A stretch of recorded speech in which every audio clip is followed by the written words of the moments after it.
நம்மளோட டீம் வந்து சேலமில் ஷூட் முடிச்சுட்டு இப்போ சென்னை போகிறதா இருந்தோம். ஆனால் ஃபேஸ்புக்கில் நம்மளுக்கு ஒரு தகவல் வந்திருக்கு. என்னன்னா, பொள்ளாச்சி பக்கத்தில் கோட்டுன்ற ஊரில் மதுன்ற ஒருத்தர் யாகவா குருன்ற ஒரு சித்தரோட பேசுகிறதா தகவல் சொல்லியிருக்காங்க.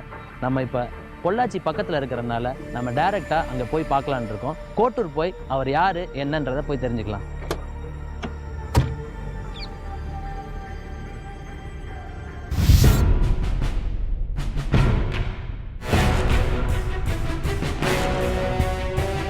சபரிமலை மகர ஜோதி போல் வருடந்தோறும் காட்சி தரும் சிவஜோதி.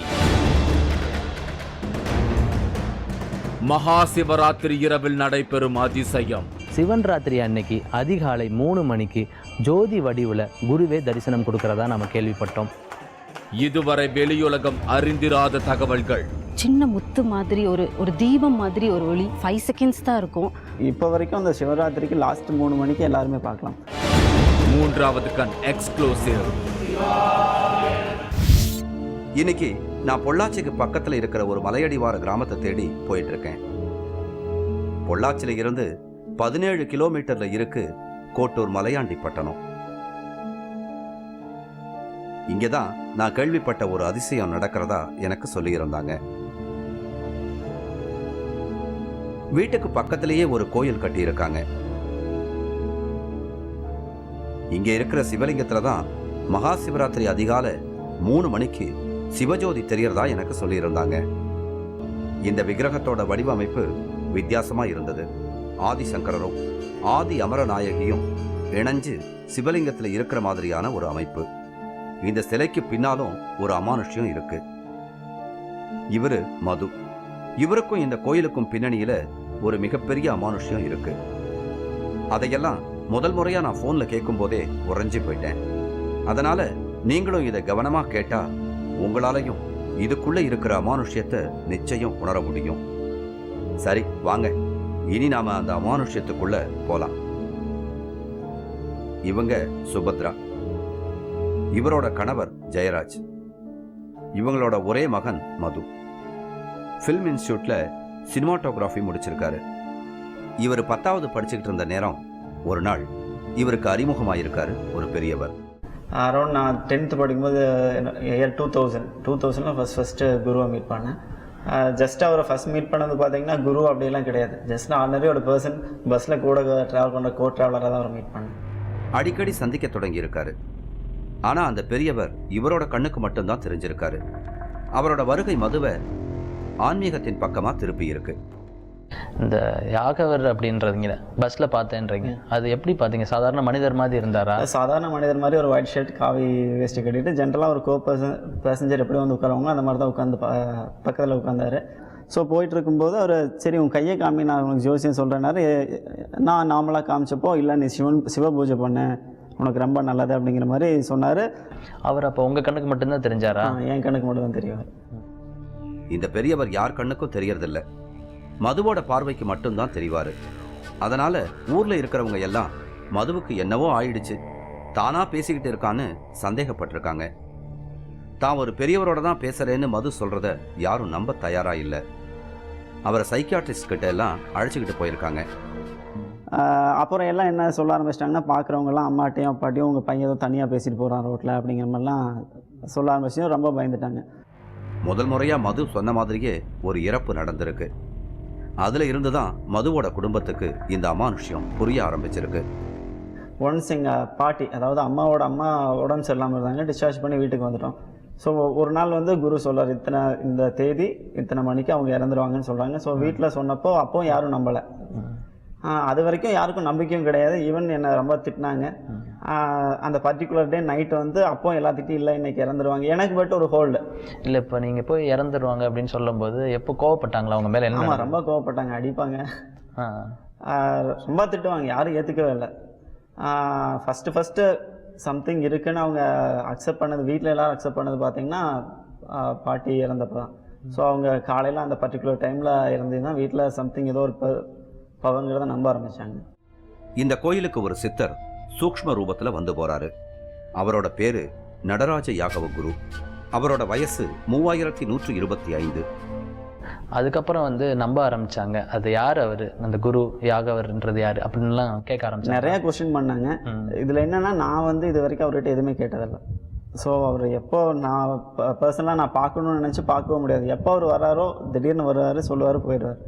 அதனால வந்து என்னன்னா ஒன்ஸ் இப்படி பேசிகிட்டு இருக்கும்போது நான் சிதம்பரத்துலேருந்து வரேன், அப்போ திருமூலர் வழி வந்தவங்கிறத மட்டும் தான் சொல்லியிருக்காரு.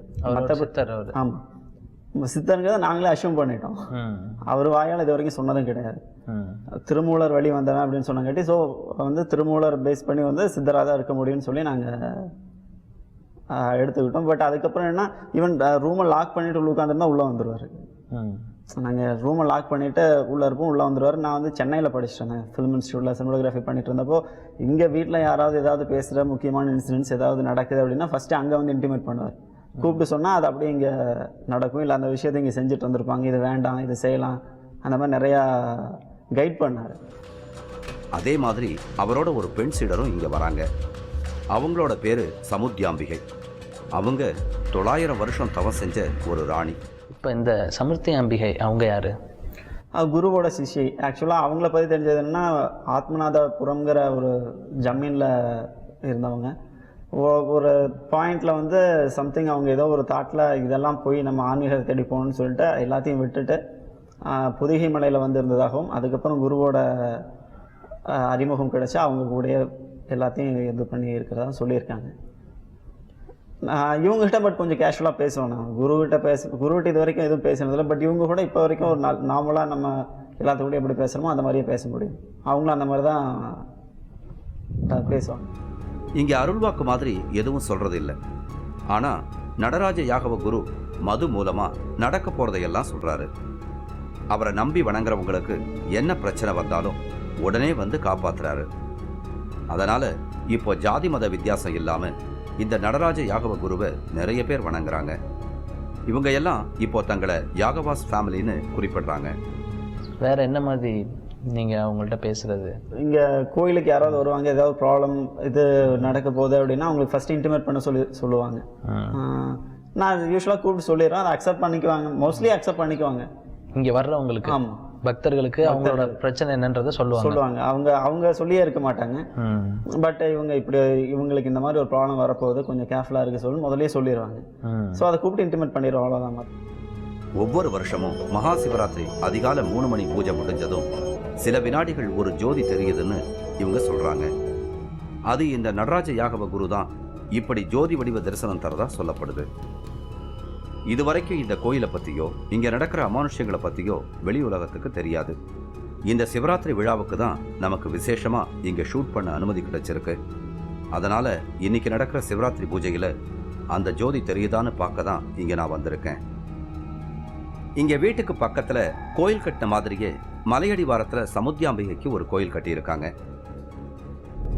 கோட்டூர்ல இருந்து அந்த மலை அடிவாரத்தில் அந்த கோயில் கட்டணும்னு யார் சொன்னா? குரு சொன்னாங்க. ஆக்சுவலாக என்னன்னா அந்த சமுத்தியாம்பிகை வந்து நாங்கள் மேலே ஆல்ரெடி அங்கே மேலே போய் கும்பிட்டு இருந்தோம். அவங்க அங்கே தான் இருக்கிறாங்கிறது தான் எங்களோட பிலீஃப். அப்படி தான் எங்கிட்ட சொல்லியிருக்காங்க. ஆனைமலையில் இருக்கிற தாடகை நாச்சி மலைக்கு கீழே இருக்கிற இந்த மலைக்கு கோபாலசாமி மலைன்னு பேர். இந்த மலையோட அடிவாரத்தில் தான் யாகவ குருவோட பெண் சீடரான சமுத்தியாம்பிகைக்கும் காலசம்ஹார மூர்த்திக்கும் ஒரு கோயில் கட்டியிருக்காங்க. இந்த மலை மேலே தான் சமுத்தியாம்பிகை தவம் செஞ்ச இடம் இருக்கு. அதனால அந்த மலையோட அடிவாரத்தில் அவங்களுக்கு கோயில் கட்ட சொல்லி யாகவ குரு சொல்லியிருக்காரு. அது மட்டும் இல்லாமல் இங்கே நடராஜ குருவுக்காக ஒரு தனி அறை கட்டி வச்சிருக்காங்க. இதில் எந்த விக்கிரகமும் இல்லை. மதுவை சந்திக்க அடிக்கடி நடராஜ யாகவ குரு வர்றதால அவங்க 2 பேரும் சந்திக்க தான் இப்படி ஒரு ரூம் கட்டினாங்களாம். நடராஜ யாகவ குருவுக்கு இங்கே ஒரு கோயில் அமைச்சிருக்காங்க. இந்த கோயிலுக்குள்ள எந்த ஒரு விக்கிரகமும் கிடையாது. இந்த கோயில் பூட்டியே தான் இருக்கும். ஆனால் சூட்சம ரூபத்தில் யாகவ குரு இங்கே வந்தாருன்னா மது கோயிலுக்குள்ளே போய் கதவை பூட்டிட்டு அந்த குரு கூட உரையாடுவார் அப்படின்னு நம்மளுக்கு சொல்லியிருக்காங்க. இங்கே குரு வந்ததும் மதுவுக்கு தகவல் வந்துடுமா. உடனே மது வீட்டில் இருந்து இங்கே வந்து ரூமுக்குள்ளே போயிடுவாராம். உள்ள குருவோட பேசிட்டு வருவாராம். குருவை சந்திக்க மட்டுமே இந்த ரூம் கட்டப்பட்டிருக்கு. இதை குருவோட கோயிலாத்தான் இங்கே இருக்கிறவங்க கும்பிடுறாங்க. இதுக்குள்ள மதுவை தவிர வேற யாருக்குமே அனுமதி கிடையாது. எப்பவுமே இது மூடித்தான் இருக்கும். இன்னைக்கு இந்த கோயில்ல சிவராத்திரி ஜோதியை பார்க்க நிறைய பேர் வந்திருந்தாங்க. ராத்திரி முழுக்க தொடர்ந்து பூஜைகள் நடந்தபடியே இருந்தது.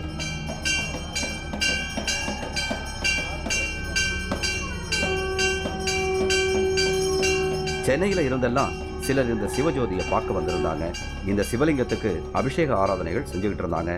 இந்த விஷயம் தெரிஞ்ச கொஞ்சம் பேர் மட்டும்தான் அங்கே வந்திருந்தாங்க. இது பெரும்பாலும் வெளியே தெரியாம தான் இருந்திருக்கு. இந்த வருஷம்தான் இவங்க நம்ம 3வது கண் நிகழ்ச்சிக்கு தகவல் சொன்னாங்க. அதனால தான் நான் இங்கே வர முடிஞ்சது. இது வருஷத்துக்கு ஒரு நாள்? வருஷத்துக்கு இது மாதிரி 4 வருஷம் நடந்துட்டு இருக்கு. ஒளிவளர் விளக்கே உலப்பிலா ஒன்றே உணர்வு சூழ் கடந்ததோர் உணர்வே தெளிவளர் பழுங்கின் திரள்மணி குன்றே சித்தத்துள் தித்திக்கும் தேனே அழிவளர் உள்ளத்து ஆனந்த கனியே அம்பலம் மாடரங்கா வெளிவளர் தெய்வ கூத்து கந்தாய் கண்டனான் விளங்குகின்றேன்னு அந்த ஜோதி அவ்வளவு அற்புதமாக அந்த ஜோதி தெரியும். இப்படி ஒரு அற்புதமான ஜோதி எல்லாரும் அவ்வளவு ஆனந்தப்படுவாங்க, அவ்வளவு பரவசப்படுவாங்க. நான் எல்லார்த்தையும் அமைதியாக இருங்க, யாரும் எந்திரிச்சு நிற்காதீங்க, மற்றவங்களுக்கு தெரியணும், எல்லாரும் மறைக்கக்கூடாதுன்னெல்லாம் சொல்லுவேன். ஆனால் அந்த ஜோதி தெரியும் போது நம்மளை அறியாமல் நமக்கே ஒரு பெரிய பிரவாகம் வரும். அவ்வளவு அற்புதமான ஜோதி. இன்னைக்கு நம்ம அதை பார்க்கலாம். கண்டிப்பாக பார்க்கலாம். இன்னைக்கு இங்கே நீங்கள் வந்திருக்கீங்க அப்படின்னா உங்களை வந்து அவருடைய குழந்தைகளாக ஏற்றுக்கிட்டு தான் இன்னைக்கு இதுக்குள்ளையெல்லாம் உங்களை உலா விட்டுருக்காரு. அதுதான் தம்பி சத்தியமாக. நான் இதுக்காக பேசவில்லை. இன்னைக்கு சத்தியமான உண்மை என்னன்னா, ஒரு கைலி ஒரு பேண்ட்டோட நாங்கள் யாரையுமே உள்ள அனுமதிச்சதில்லை. உங்களெல்லாம் அந்த அளவுக்கு அவர் அனுமதிச்சு செய்திருக்காருன்னா அது உங்களுக்கு உண்மையாகவே எங்களுடைய குரு கடாட்சம் இருக்குன்னு நினைக்கிறேன்.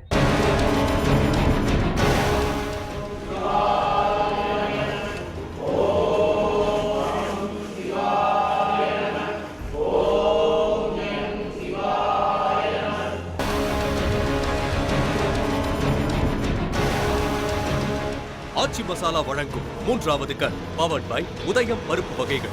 இடைவேளைக்கு பின் தொடரும்.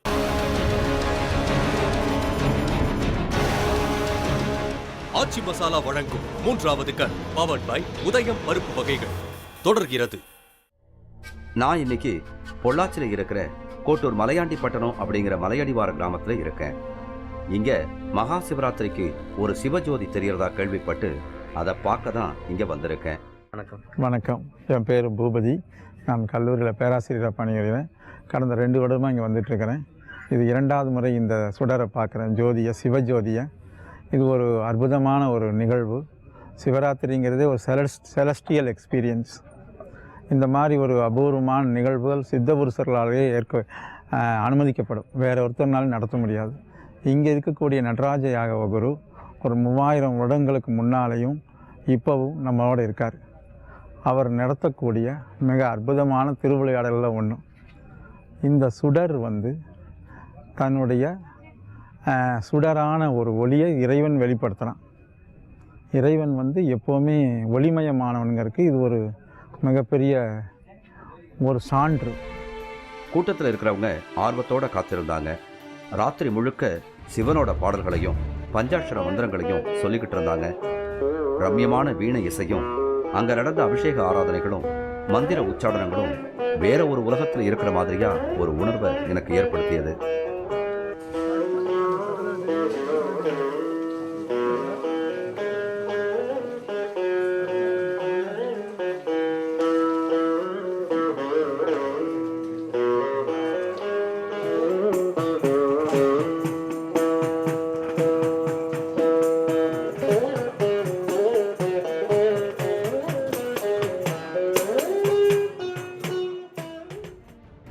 இந்த பூஜைகள் உக்கிரமா நடந்துகிட்டு இருந்த சமயம் இங்கே இருந்த ஒரு பெண் நாகம் மாதிரி ஆடத் தொடங்கிட்டாங்க. அவங்கள மதுவோட அம்மா சுபத்ரா பிடிச்சும் கட்டுப்படுத்தவே முடியல. கொஞ்ச நேரம் நாக மாதிரி கையை வச்சு ஆடிக்கிட்டு அப்புறமா தான் சாந்தமானாங்க. அவங்களுக்கு தண்ணி கொடுத்து ஆஸ்வாசப்படுத்தினாங்க. சிவராத்திரி முழுக்க அடுத்தடுத்த பூஜைகள் நடந்தபடியே இருந்தது. எல்லாரும் ஆர்வத்தோட காத்திருந்தோம். இந்த ஜோதி ஒரு சில செகண்ட்ஸ் தான் தெரியும்னு எல்லாரும் சொல்லிக்கிட்டு இருந்தாங்க. எனக்கு அதை வீடியோவில் ஷூட் பண்ண முடியுமான்னு பதட்டமாக இருந்தது. அதனால் ராத்திரி முழுக்க நானும் என்னோட கேமரா யூனிட்டும் அலர்ட்டாகவே இருந்தோம். திடீர்னு ஜோதி தெரிஞ்சிடுச்சுன்னு சொல்லிட போகிறாங்கன்னு ஒருவித டென்ஷன்லேயே தான் இருந்தோம். இந்த 4ஆம் கால பூஜையில் வந்து 2:45 to 3:15 ஒரு பூஜை நடக்கும், அர்த்தஜாம பூஜை. அந்த பூஜையில் மது யாகம் வந்து உள்ளையெல்லாம் பூஜையெல்லாம் பண்ணிட்டு பஞ்சதீப ஆரத்தியெல்லாம் காட்டிட்டு திரை எடுக்கும்போது சிவனுடைய பானத்தில் நெற்றிக்கண்ணிலிருந்து தக தக தக தக தகன்னு ஒரு ஒளி ஒரு பேர் ஒளி, ஆனந்தமான ஒளி. அந்த ஒளி அப்படியே பரவசமாக எல்லாருக்கும் சில நிமிஷங்கள் தெரியும். அப்படியே அந்த எல்லாம் அங்கே இருக்கிற கூட்டமெல்லாம் அழுகிறவங்களும் அப்படியே பார்க்குறவங்களும் விரைச்சி போய் நின்றவங்களும் அந்த மாதிரி ஒரு அமானுஷ்யமான சக்தி, அற்புதமான சக்தி. அதிகாலையில் 3 மணி அடுத்த பூஜை ஆரம்பமாச்சு. அபிஷேகங்கள் செய்ய தொடங்கினாங்க. இந்த நேரத்தில் தான் ஜோதி தெரியும்னு எல்லாரும் அதை பார்க்க தயாரானாங்க. லைட்ஸ் எல்லாம் ஆஃப் பண்ணிட்டு பூஜைகளை தொடர்ந்தாங்க. கருவறைக்குள்ள உட்காந்து மது அபிஷேகம் செஞ்சுக்கிட்டு இருந்தாரு. வெளியே இருந்து அவருக்கு தேவையான பொருட்களை கொடுத்துக்கிட்டு இருந்தாங்க. அபிஷேகம் முடிஞ்சதும் கருவறையை திரை போட்டு மூடினாங்க. இன்னும் கொஞ்ச நேரத்துல அந்த அதிசயமான ஜோதி தெரிய போகுதுன்னு கூட்டத்தில் இருந்தவங்க பேசிக்கிட்டு இருந்தாங்க. ஆதி அமரநாயகி உடனமர் ஆதிசங்கரர் திருக்கோயிலில் இருக்க சிலை மனிதரால் செய்யப்பட்டது கிடையாது. நடராஜ யாகவ குருன்ற சித்தரால் கொடுக்கப்பட்டிருக்கு. சிவன் ராத்திரி அன்னைக்கு அதிகாலை 3 மணிக்கு 5ஆம் கால பூஜை முடிஞ்ச உடனே ஜோதி வடிவில் குருவே தரிசனம் கொடுக்கறதா நம்ம கேள்விப்பட்டோம். சிவன் ராத்திரி அன்னைக்கு தான் இப்போ நம்ம இருக்கோம். இன்றைக்கி 3 மணிக்கு அந்த ஜோதி வடிவில் இருக்க குருவை தரிசனம் பண்ண போகிறேன்ற ஆர்வம் அதிகமாக இருக்குது. ஆனால் நம்ம கேமராவில் அதை பதிவு பண்ண முடியுமான்றது தெரியல. முயற்சி பண்ணி பார்க்கலாம். எல்லா லைட்ஸும் இப்போ சுத்தமாக ஆஃப் பண்ணிட்டாங்க. எல்லாரும் கருவறையையே ஃபோக்கஸ்டாக பார்த்துக்கிட்டு இருந்தாங்க. உள்ள அலங்காரம் நடந்துக்கிட்டு இருந்தது. ஒரே ஒரு விளக்கு ஏற்றி வெளியே இருந்து கருவறைக்குள்ளே கொடுத்தாங்க. இருட்டில் ஏதாவது வெளிச்சம் தெரிஞ்சா கூட ஆர்வத்தோடு கவனிச்சுக்கிட்டே இருந்தோம். கருவறைக்குள்ளே இருந்த ஒரு விளக்கு வெளிச்சம் திரை வழியாக கசிஞ்சுக்கிட்டு இருந்தது. அடுத்து திடீர்னு திரை விலகியது.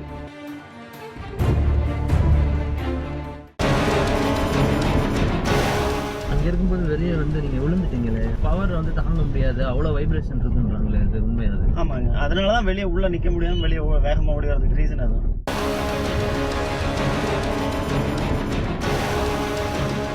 ஆச்சி மசாலா வழங்கும் 3வது கண் பவர்ட் பை உதயம் பருப்பு வகைகள். இடைவேளைக்கு பின் தொடரும்.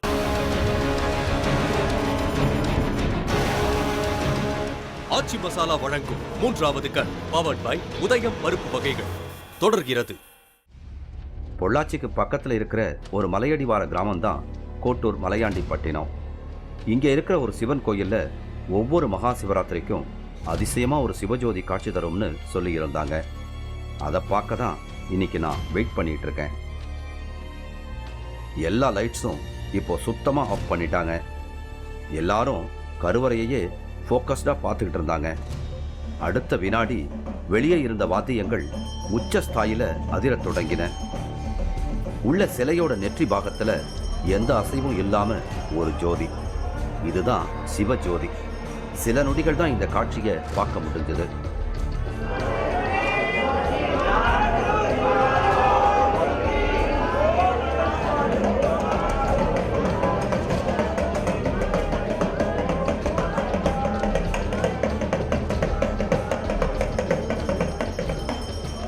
அதுக்குள்ள உள்ள இருந்து ஒரு உருவம் அந்த ஜோதியை மறைக்கிற மாதிரி குறுக்கே வந்தது. என்ன ஏதுன்னு பார்க்கும்போது தான் தெரிஞ்சது, கருவறைக்குள்ள இருந்த மது உள்ளே இருக்கிற அந்த ஜோதியோட உக்கிரத்தை தாங்க முடியாம வெளியே ஓடி வந்து விழுந்திருக்காரு. அது அப்புறமா தான் எல்லாருக்கும் தெரிஞ்சது. அவர் ஆனால் வெளியே வந்து விழுந்துட்டாரே மது, அது என்ன காரணம் தெரியுமா? விழுந்துட்டாரு. ஆனால் அந்த இடத்துல போன தரம் ஒரு புகை மண்டலமாக இருந்தது. ஃபுல்லும் புகை மண்டலமாக இருந்து உள்ள சுவாமியை பார்க்க முடியாத ஒரு நிலையில் இருந்தது. இந்த தரம் அந்த மாதிரி ஒரு இது இல்லை. அங்கே இருக்கும்போது வெளியே வந்து நீங்கள் விழுந்துட்டீங்களே, பவர் வந்து தாங்க முடியாது, அவ்வளோ வைப்ரேஷன் இருக்குன்றாங்களே, அது உண்மையாது? ஆமாங்க, அதனால தான் வெளியே உள்ளே நிற்க முடியாமல் வெளியே வேகமாக ஓடி வரதுக்கு ரீசன் அதுவும். வீடியோவில் பதிவான அந்த சிவஜோதியை திரும்பவும் பாருங்க. சிவலிங்கத்துக்கு கீழே ஒரு விளக்கு எரியுது. சிவலிங்கத்தோட நெற்றி பகுதியில் தான் இந்த சிவஜோதி காட்சி தருது. அது என்ன ஏதுன்னு கவனிக்கிறதுக்குள்ளேயே மறைஞ்சிடுது.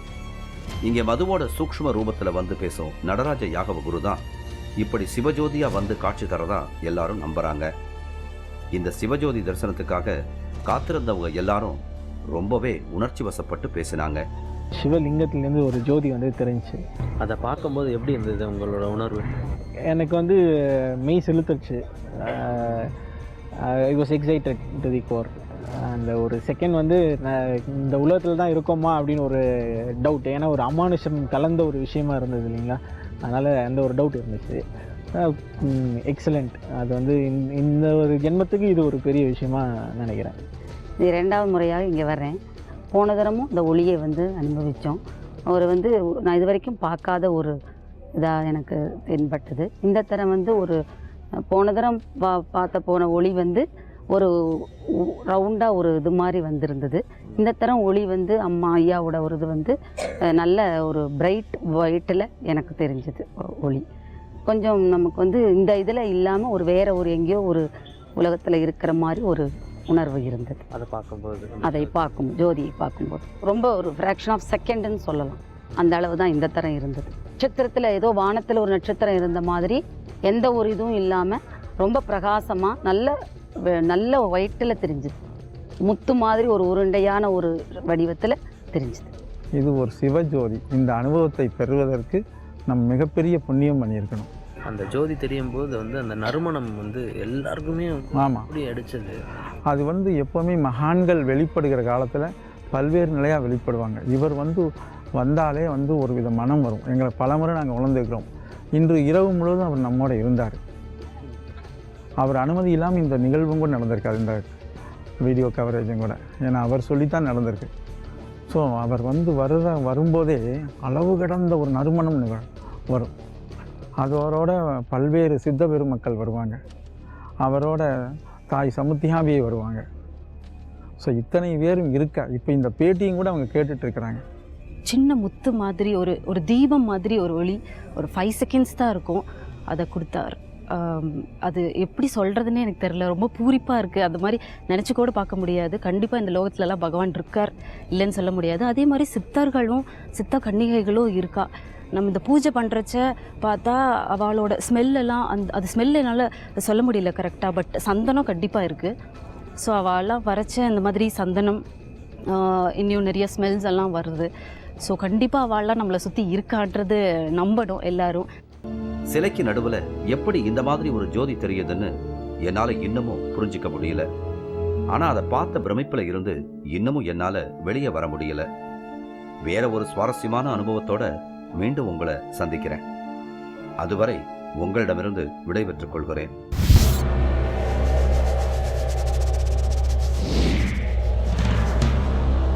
சத்குருநாதர் நீர், நெருப்பு, பூமி, ஆகாயம், காற்று இப்படி பஞ்சபூதங்கள்லையும் ஜீவ சமாதி ஆயிருக்காரு. புலியாக வந்து போகும் சத்குரு, இன்றும் நிகழும் அமானுஷ்யங்கள். அதாவது முடியிலிருந்து பாதத்து வரைக்கும் எல்லாமே வந்து செயல்படும். நீங்கள் வேணா ஆடி வேணா ட்ரை பண்ணுங்க.